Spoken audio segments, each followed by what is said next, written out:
single-handed effort. We had a lot of help, mostly from family and close friends. My parents, my in-laws, a couple of very dedicated clients and friends of mine helped pitch in.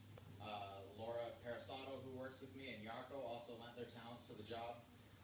We hired professionals where we needed to for work that needed to be permitted through the building department and stuff like that. We wanted everything here to be done right and to be done once so that we could enjoy it and do it properly. And buying this building was it was a huge point of pride for us to come into possession of the building, which had such a historical legacy here in town.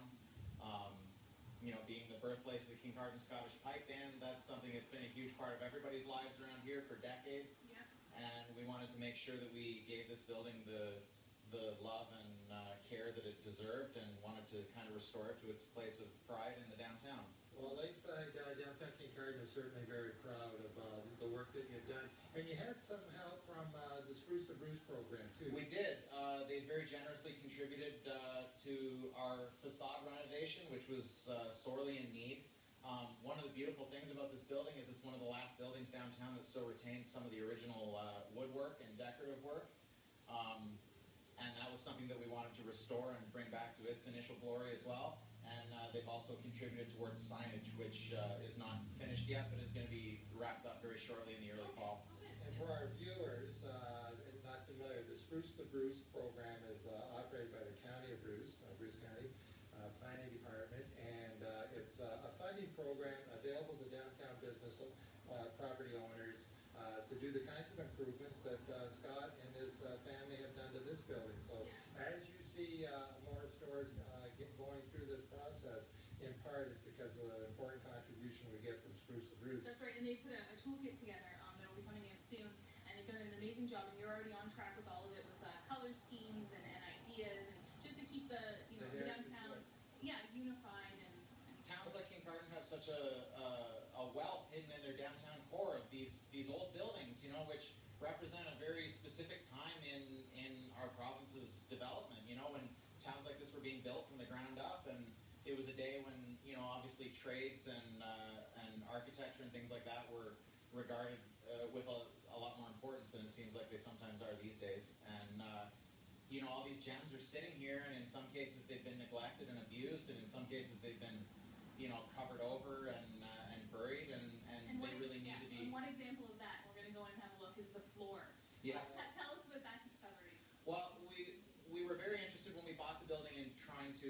There's a term that I learned back in high school here when I was taking my art training in KDSS. There's a term called truth in materials that has existed in architecture for some time, and it's you make things what they are. You know, you don't build something out of concrete and pretend it's wood. You don't build something out of plastic and pretend it's glass. You use the materials for what they are, and you give them the respect that they deserve. So in this building, we wanted as much as possible to retain that concept of where it's supposed to be wood, it's actually wood. You know, and there are beautiful floors that were hidden underneath years and years of subfloor and carpet and adhesive and vinyl and all this kind of stuff. And we tore off all the scabs and ripped up all the garbage and tried to restore some of the beautiful materials that still existed, and you know, had lain dormant in some cases for decades in here. Well, let's go inside and take a look. Yes, yeah. All right, let's go see.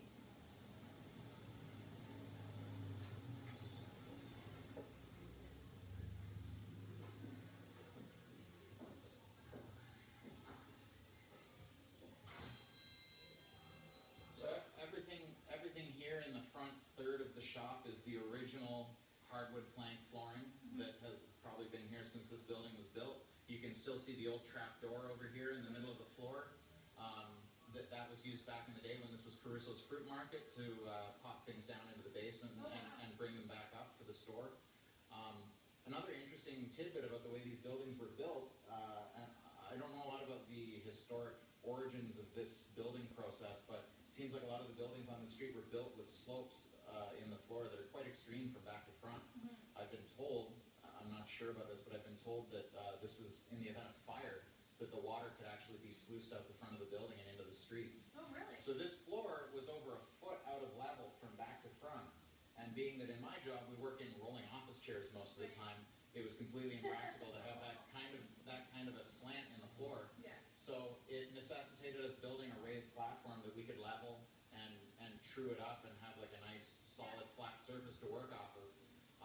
And you didn't waste that space either, but No, we didn't. You've got some artwork. Because we had stretched our budget to its nth degree on so many other aspects of the building, we found ourselves not in a position to put in some kind of elaborate, glorious tile floor or something like that up here. So we figured the next best thing, again, sticking to that concept of truth in materials, we laid down just good old-fashioned 5/8 tongue and groove subfloor. We sanded it through half a dozen different grits. We buffed it and stained it, and then painted a nice Oriental dragon design on here. Laid it out all by hand and freehanded it, and over the course of a couple days and about 30 hours of continuous work, myself and Laura, who works here with me, managed to get this thing on the floor. And then we sealed it down under 9 coats of polyurethane to give it a nice protective finish. 9 coats. How long do you think this is going to hold up for? I'm hoping this floor will last up as long as we need it to. I think that I can certainly attest to the the stuff you can't see under here, the structural engineering of this floor. We took it well beyond the level that was necessary to put this in. I'm pretty sure you could drive a Sherman tank up here if you had to, and it would be just fine. But like I said, with everything we did in here, we wanted to do it to the utmost of our ability and take it to the highest level of quality we could, so that we could live with it and have it age with us over the next however long. And Scott, your cabinetry is exceptional. It's really beautifully done. The cabinetry is really beautiful. I'm super happy with that. It was done by a fellow named Mike Smith from Walkerton. He has a company called Beechwood Cabinetry. He specializes in very artistic, custom-made, custom kitchens and specific cabinet installations, mostly built-in stuff. He is incredibly skilled at what he does. He's very easy to work with. There was a lot of interplay between our ideas. Myself and Yarko built the half wall and this portal here for the doors that go into the bathroom.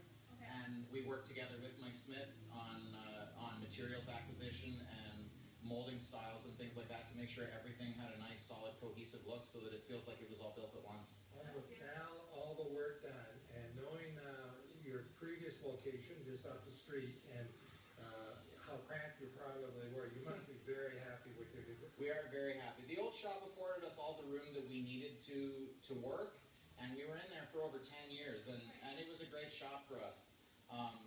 But this has definitely taken it to the next level, and now we're super happy to be in here. We have all the room we could want. We have a huge storage basement downstairs that keeps all of our disposables and our materials, tucked out of the way. So we just have this nice, big, open, airy art space. We wanted this space, while primarily we're a tattoo shop, and that's what we do out of here. All of us who work here are fine artists, and we work in a variety of mediums, and we wanted this place really to be a hub of inspiration for us, so that whatever it is we're doing, whether it's painting or tattooing or drawing or sculpting, we wanted this place to be, something that we could breathe life into, and that in return would flow some inspiration back into our work and help us do what we do best. Well, congratulations, because you definitely have achieved it with the natural light and the wood and all the.